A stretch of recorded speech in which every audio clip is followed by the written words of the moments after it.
Welcome back to Say No To Lashon Hara, day 35. Imagine you're standing right outside of a synagogue, and as the people are walking out from a speech that they just heard, you start listening carefully as the people speak about the lecture that they just attended. One person might say, "Oh my gosh, that was so deep. It was so textual, I didn't understand anything. Ugh, I wish it was such a waste of time." Another person might say the exact opposite. I felt like it wasn't deep enough. It was very surface level. These speeches, his speeches, are always so full of fluff. Now, those two people are replying or identifying exact opposite ends of the spectrum. It makes sense that someone who spent a very, very long time learning might go to a speech where things were maybe perhaps not as deep as he or she is used to, and think to themselves that it wasn't deep enough. Vice versa, you might have someone who has no background at all, and even if the person delves a little bit into the topic or assumes a little bit of background knowledge without explaining it, the person feels like nothing was explained and it was too deep and over everyone's head. Now, there might be out of that crowd 95% of the people that really enjoyed it.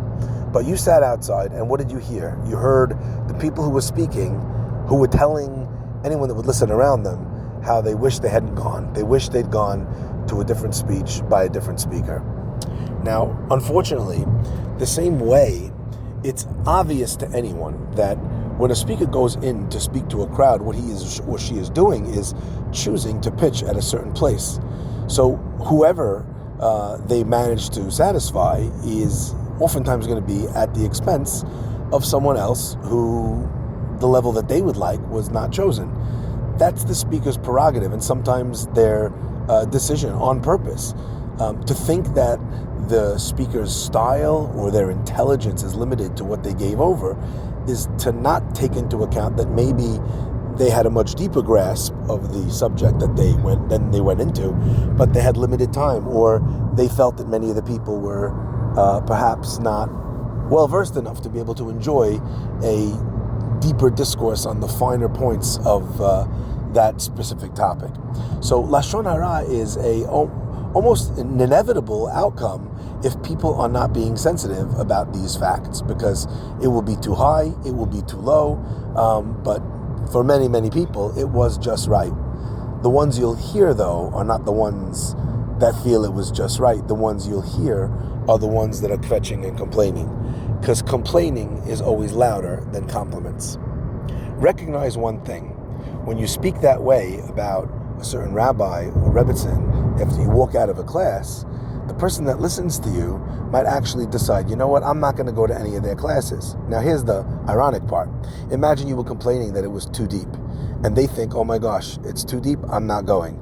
But they actually are far more advanced than you are. So it would be almost perfect for them. It might be something that would change and improve their lives, but now they'll never know because they listened to you. Or vice versa, it could go the other way, where the person says it was too fluffy. Meanwhile, this is exactly what they needed because they actually have much less of a background than you. But it is the way in Lashon Hara to not bring nuance into the conversation, to not ask follow-up questions, but just to accept negative speech as is without challenging it. And because of that, you might cost this person a mentor, a role model, someone who might lift them up, someone who might inspire them. And the price that you pay for your Lashon Hara is not just for the negative speech, but for everything that you cost that person. Of course, you also might damage that person's reputation by speaking about them negatively in that context. The final point that Chafetz Chaim makes is quite an interesting one, and that is that imagine I was in the class and I really did enjoy it, but then I'm hearing this other person standing next to me talking smack about this or about that. Suddenly, even though I actually enjoyed it for myself, now that I'm hearing that negative talk, I'm like, you know what? I think that's true. And then, even though they were perfectly happy with how everything went, they now also are possessed of this negative approach and negative outlook to what it was that they experienced. So this is true not just of a speaker. Imagine this about a Pesach program or a summer camp or a holiday vacation. In any of these cases, a person might come back and think that was great, and then be sitting at a table and the person's complaining about how the food was or how the service was, and you say, actually, you know what, you're right. I didn't pay attention to that, but now that you mention it, the service was terrible. And suddenly, subconsciously, they start having a different relationship with the facts or with their feelings on the ground because of this borrowed negative perception from someone else. Now, to be clear, everyone's entitled to their opinion, whether it's about a class, a shiur, a lecture, or a holiday getaway, a school, a synagogue, a camp, etc., etc. It's not that your opinions need to be governed, but when you're sharing a negative opinion about something, it needs to be constructive and positive as opposed to just negative and destructive. And if it isn't, then you can keep your opinions to yourself. The Chafetz Chaim is guiding us in our opinions to always be in the right place, in the right time, saying the right thing.